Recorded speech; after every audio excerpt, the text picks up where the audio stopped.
$17.5 trillion. That's how much damage one microscopic chemical does to the world every year. It's called PFAS, a so-called forever chemical, and chances are it's already inside of you.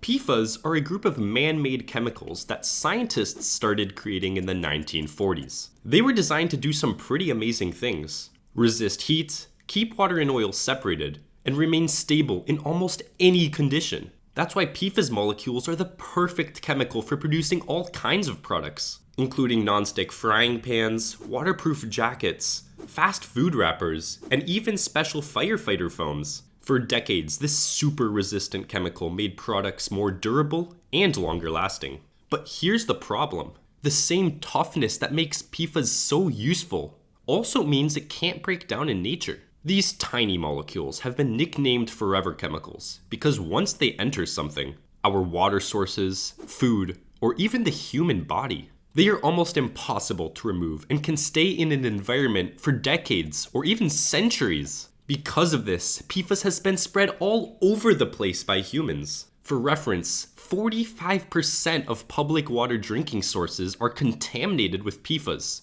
which go straight into the body every time you take a sip of tap water. Scientists measure how long a chemical lasts by using something called a half-life, which is the time it takes for half of it to leave the body or break down. For PFAS in humans, the half-life can be anywhere from 1.5 to 5 years. That means if you had a certain amount of PFAS in your body today, half of it could still remain 3 years down the road. For reference, the half-life of caffeine, what you drink coffee for, is 3,500 times less at 8 hours. Sounds dangerous, right? I agree, especially considering the dangerously high levels of PFAS found in our water sources today. Even worse, studies have linked PFAS exposure to health issues like cancer and high cholesterol, making them highly dangerous. That's why scientists all around the world are racing to find ways to remove PFAS from the environment and keep them away from our body.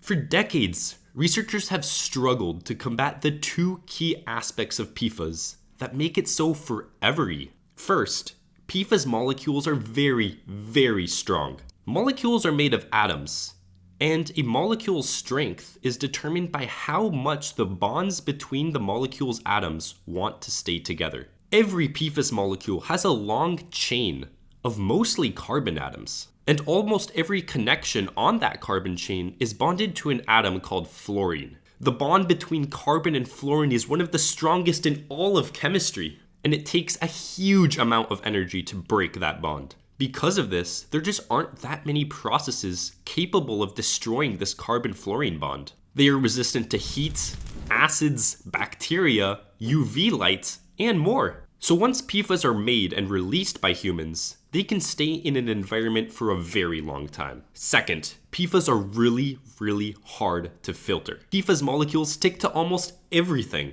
water, oils, proteins, and that makes them really difficult to remove from a certain location no matter what you use. The first big reason PFAS molecules are so hard to filter is that they are something called a surfactant, which is a fancy way of describing a molecule with two sides. One end likes water, and the other end hates water and would rather be around oils. The two-sidedness of PFAS molecules allows it to spread easily through water and stick to things in unpredictable ways, slipping past filters that are designed to capture particles that are much more predictable. The second big reason PFAS are so hard to filter is that they are found in water at incredibly low concentrations. For reference, dangerous PFAS contamination levels would begin after dropping just 1 gram of PFAS into an Olympic-sized swimming pool. Yes, that tiny amount is already enough to pose a risk to humans. And let's say you designed the perfect filter to capture PFAS. You would still have to manually process trillions of water molecules of PFAS just to make a slight difference. Imagine trying to clean up a massive lake by pouring the water 1 cup at a time through a filter. It would take enormous amounts of time and energy. Now try doing that for every single lake in the world at least once per year.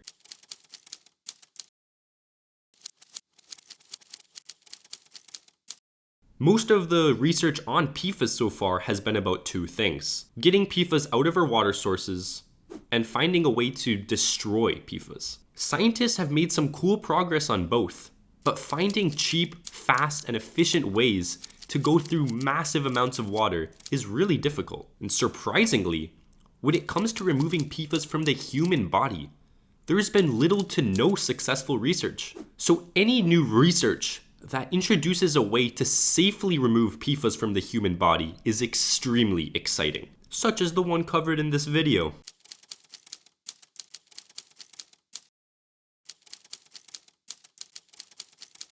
A recent journal from Nature Microbiology introduced a creative way to safely and quickly remove PFAS from the human body.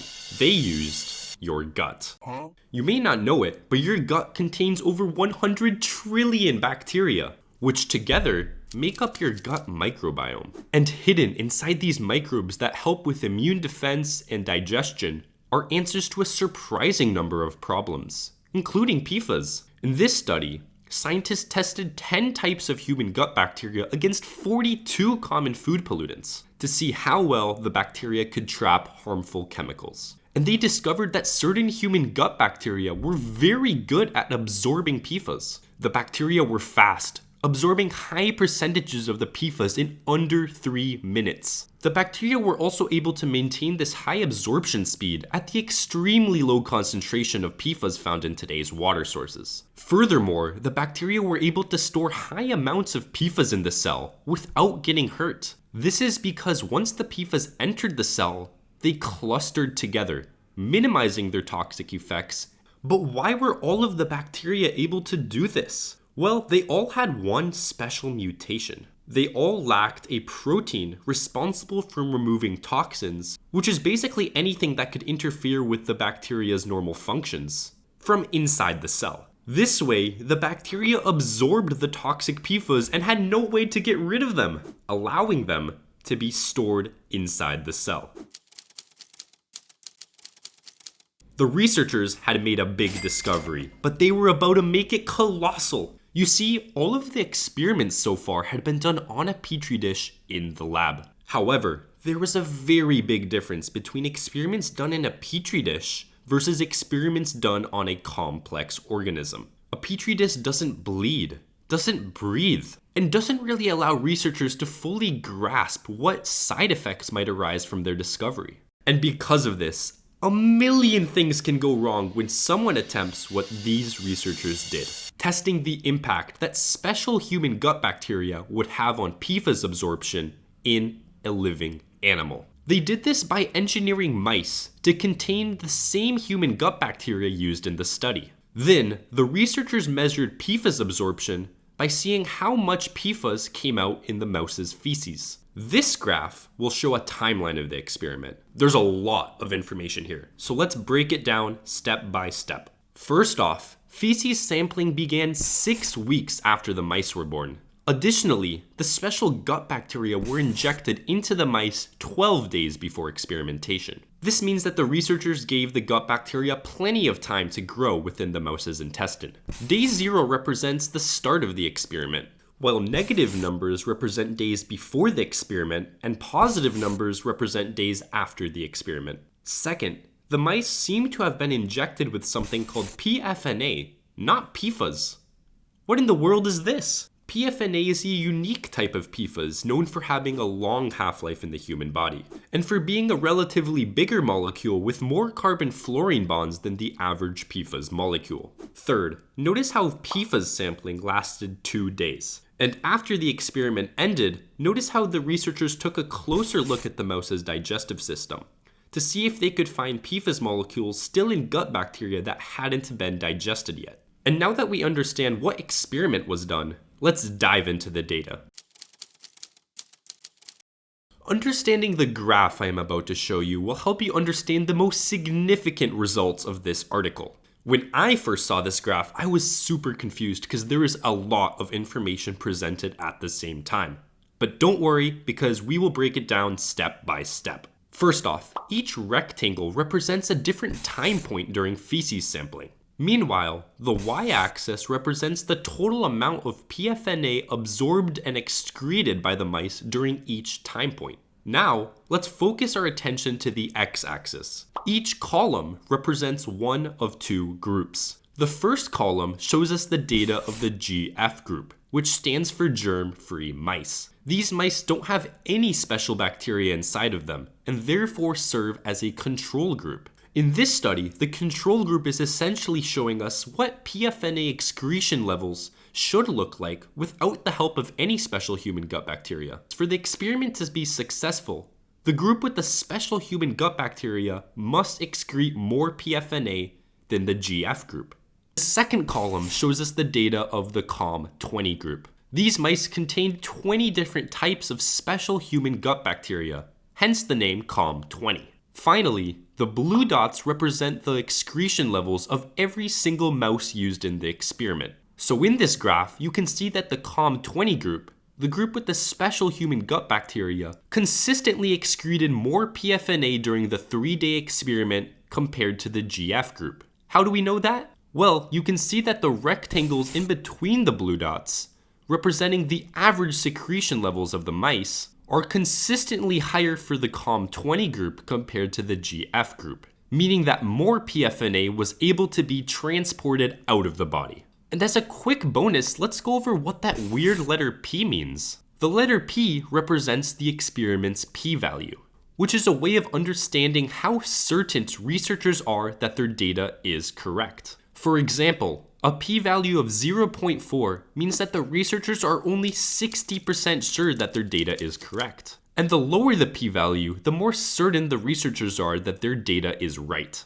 The gold standard p-value is 0.05, or 95% certainty. And as you can see, every single p-value in this experiment is well below 0.05, meaning that the researchers are very sure that their results are accurate. In summary, the engineered mice were able to absorb significantly higher concentrations of PFAS out of the body. This is critical because it shows that the study's results have real-world potential as an actual medical treatment. Even more importantly, the researchers concluded that the special human gut bacteria had no negative effect on the mice's overall gut health, meaning that treatment is safe.